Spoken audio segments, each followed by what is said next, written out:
Welcome back to my YouTube channel. तो अपने पिछले कुछ वीडियो से रेगुलर कमेंट आ रहा था, भाई एडमिशन प्रोसेस के ऊपर वीडियो बनाओ, एडमिशन प्रोसेस पे वीडियो बनाओ। स्पेशली वो स्टूडेंट डॉम वाला जो हमारा वीडियो था उसके ऊपर बहुत ज़्यादा कमेंट्स आए। इवन मेरे इंस्टाग्राम पे डीएम्स आए बहुत सारे स्टूडेंट्स के कि भाई एडमिशन प्रोसेस पे एक वीडियो बना दो एडमिशन प्रोसेस पे। तो बेसिकली हेयर इट इज़। सो भाई अभी हम लोग अपने कैंपस में बैठे हुए हैं। आज संडे है तो कुछ काम नहीं है अपने पास, तो बस आराम से कैंपस में चिल कर रहे हैं। तो चलो आपके लिए वीडियो बनाते हैं जो कि इन्फॉर्मेटिव भी होगा, हेल्पफुल भी होगा आप लोगों के लिए। तो please first like share and subscribe the channel. Subscribe कर दो पहले, उसके बाद फिर वीडियो स्टार्ट करते हैं। जो आप जर्मनी में अप्लाई करते हो तो बेसिकली 3 चीज़ तो सबसे इंपॉर्टेंट है। पहला तो आपका जो बैचलर्स है वो जिस फील्ड में आप उसी फील्ड के रिलेटेड ही जर्मनी में अप्लाई कर सकते हो, उसी फील्ड रिलेटेड कोर्सेज़ के लिए। मैं बिजनेस बैकग्राउंड से आता हूँ तो मैंने अपना कोर्स जो अप्लाई किया मास्टर्स में वो था एमएससी बिजनेस इकोनॉमिक्स। वैसे ही जो स्टूडेंट सीएससी या फिर अदर इंजीनियरिंग रिलेटेड कोर्सेज़ के तो वो अपने पर्टिकुलर डोमेन में ही अप्लाई करेंगे, तो चांसेस आर हाई कि हाँ आपको एडमिट मिलेगा। क्योंकि यहाँ पे ECTS होता है, जैसे अपने इंडिया में क्रेडिट पॉइंट होता है ना, यहाँ पे ECTS पॉइंट्स होते हैं। तो फिर वो ECTS पॉइंट आपका होगा कि आपका पर्टिकुलर सब्जेक्ट में कितना ECTS पॉइंट है, और टोटल नंबर ऑफ, जैसे बिजनेस के लिए आपका इतना 72 था मेरे रिक्वायरमेंट कि 72 ECTS पॉइंट होने चाहिए। CSC वालों का उसके हिसाब से रिक्वायरमेंट होगा। तो वो ECTS सबसे इंपॉर्टेंट फैक्टर रहता है अप्लाई करने वक्त। फिर सेकंड आता है आपका परसेंटेज। तो जनरली 70% के ऊपर जो भी स्टूडेंट है वो अप्लाई कर सकते हैं, बिकॉज वो 2.5 जर्मन GPA हो जाता है। यहाँ पे इंडिया वाला सिस्टम नहीं चलता है एडमिशन में। जैसे यहाँ इंडिया में जैसे 4 हाईएस्ट होता है और 1 लोएस्ट होता है, यहाँ पे अपोजिट होता है, 1 हाईएस्ट होता है और 4 लोएस्ट होता है। Anything above 2.5 is acceptable here, but chances बहुत कम होते हैं। क्योंकि यहाँ पे 2 टाइप के कोर्सेज होते हैं, एक NC फ्री कोर्स और एक होता है लोकल एडमिशन रेस्ट्रिक्शन प्रोग्राम। तो लोकल एडमिशन रेस्ट्रिक्शन प्रोग्राम जो होता है बेसिकली उसमें limited number of seats allocated होती है पर सब्जेक्ट। और NC फ्री कोर्स क्या होता है कि उसमें अगर आप उनका सारा रिक्वायरमेंट मैच कर रहे हो तो you will get the admit. तीसरा सबसे important part while applying to Germany जो है वो है कि आपको पेशेंस रखना होगा। जैसे आप दूसरे कंट्रीज़ में देखते हो, US, ऑस्ट्रेलिया या अदर कोई भी कंट्री है, तो वहाँ पे जब आप अप्लाई करते हो तो आपका मैक्स 1 महीने में कॉलेज से एक्सेप्टेंस या रिजेक्शन आ जाता है। बट जर्मनी में क्या, जैसे कि समर इनटेक में मैंने जब अप्लाई किया था तो मैंने अपने ऑलमोस्ट सारे एप्लीकेशन नवंबर तक फिनिश कर दिए थे, बट मेरे रिज़ल्ट्स आने स्टार्ट हुए जनवरी मिड से। क्योंकि ये लोग सारा रिज़ल्ट एप्लीकेशन आने के बाद इवैल्यूएशन स्टार्ट करते हैं जनरली, तो उसके बाद आपका रिज़ल्ट आना स्टार्ट होगा। तो आपको पेशेंस रखना होगा, ये सबसे इम्पॉर्टेंट फैक्टर है अगर आप जर्मनी के लिए अप्लाई कर रहे हो तो भाई लोग आगे का स्टेप्स कैसे होता है। तो बेसिकली जब हम लोग इंडिया या पाकिस्तान या फिर श्रीलंका या जो भी साउथ एशियन कंट्रीज़ हैं हम लोगों की, अगर हम लोग वहाँ से आते हैं तो हमें सबसे पहला जो इम्पोर्टेंट चीज़ होता है APS अप्लाई करना होता है अपने कंट्री में। तो APS क्या होता है कि आपका जितना भी 10th 12th ग्रेजुएशन जो भी मार्कशीट्स हैं सबको हमें नोटराइज करा के जर्मन एम्बेसी को सेंड करना होता है। फिर जर्मन एम्बेसी 28 to 32 डेज लेती है, आपका सारा डॉक्यूमेंट वेरीफाई करेगी एंड उसके बाद फिर आपको APS सर्टिफिकेट देगी। एंड जब तक आपका APS सर्टिफिकेट आता है तब तक आप साइड बाय साइड अपना कॉलेज शॉर्ट लिस्टिंग कर सकते हो एंड अपना IELTS का एग्ज़ाम दे सकते हो। तो जनरली IELTS जो है 6.5 के ऊपर अच्छा माना जाता है, बट मोस्टली अगर आप जर्मनी के हर पब्लिक यूनिवर्सिटी में अप्लाई करना चाहते हो तो 7 इज़ अ गुड बैंड।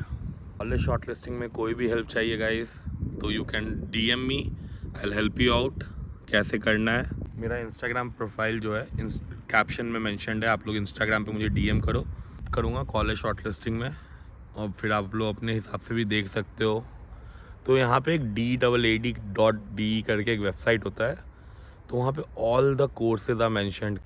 मैं लिंक डिस्क्रिप्शन में डाल दूँगा, तो आप लोग डायरेक्टली लिंक से वहाँ पे जाके चेक कर सकते हो कि कौन कौन से कोर्सेज अवेलेबल हैं, किस यूनिवर्सिटी में अवेलेबल है, आप उनके रिक्वायरमेंट मैच कर रहे हो या नहीं कर रहे हो।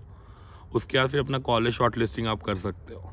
यहाँ पे जब आप अप्लाई करते हो यूनिवर्सिटीज़ में तो 3 टाइप्स के यहाँ पे एप्लीकेशन होते हैं। एक तो डायरेक्ट यूनी असिस्ट के थ्रू होता है। यूनी असिस्ट एक यहाँ पे पोर्टल है बेसिकली, जो कि मोस्टली यूनिवर्सिटीज़, पब्लिक यूनिवर्सिटी जो है उनका प्रोसेस हैंडल करता है।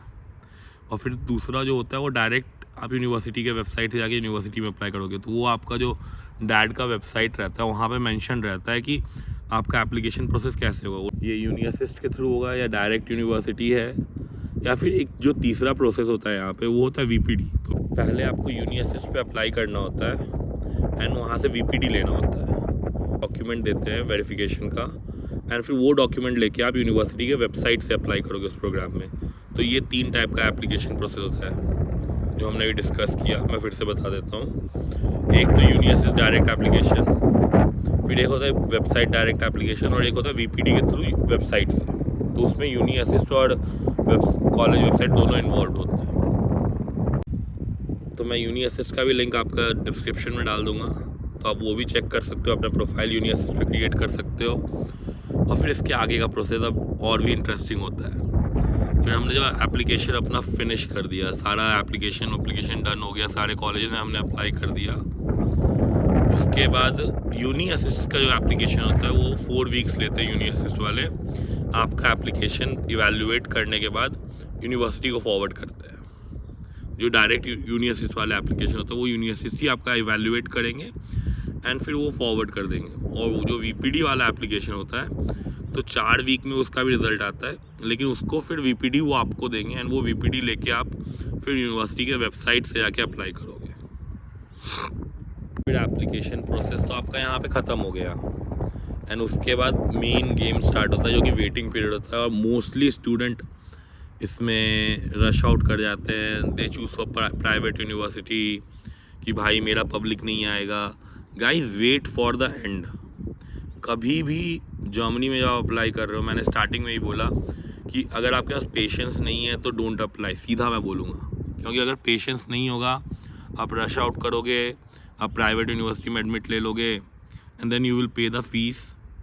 और उसके बाद फिर अगर आपको पब्लिक यूनिवर्सिटी आ जाता है then it will be difficult, because आपका फीस ऑलरेडी पेड हो चुका होगा। तो be careful about that, have patience, wait until January for summer and wait until July for winter intake. उसके बाद आपको अगर पब्लिक नहीं मिलता है then you can go for private university. फिर जब आपका रिजल्ट्स आ जाते हैं, अगर पब्लिक यूनिवर्सिटी में आपका एडमिट आ गया तो इट विल बी गिवन कि एडमिट गिवन। देन आपको एनरोलमेंट करना होता है वहाँ पे, डायरेक्ट जो पोर्टल दिया होगा, या फिर अगर उनका पोर्टल नहीं है तो मेल आईडी पे आपको एडमिट आया होगा। तो फिर आप वहाँ से उनको मेल में जो भी वो डॉक्यूमेंट मांगेंगे वो सारे डॉक्यूमेंट देके आप यूनिवर्सिटी में एनरोल कर सकते हो and here you go, you are a part of German public university.